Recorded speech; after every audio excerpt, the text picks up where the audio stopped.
নাকে সকলেই সম্মান চায়, কথা বলেন না কেন?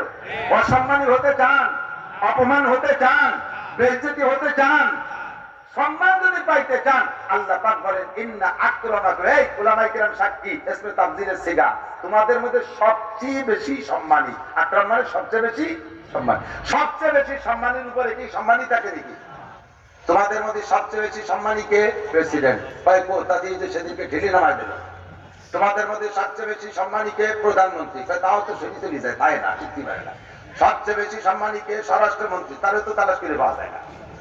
সবচেয়ে বেশি সম্মানীকে? বিরোধী দলীয় নেত্রী, সেটি কতদিন যে গৃহবন্দী ছিল, সবচেয়ে বেশি সম্মানী হলো কি?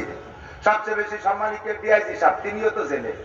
সবচেয়ে বেশি সম্মানীকে? এসপি সাহেব, উনিও তো ফেব্রুয়ারি আসামি, সবচেয়ে বেশি সম্মানী হলো কি?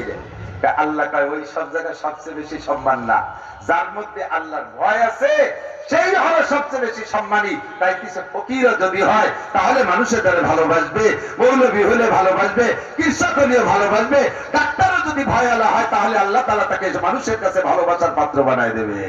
ঠিক কি ঠিক না? ইন্না আকরামাকুম ইনদাল্লাহি আতকাকুম, তোমাদের মধ্যে সবচেয়ে বেশি সম্মানী ওই ব্যক্তি যার ভিতরে আল্লাহর ভয় যত বেশি।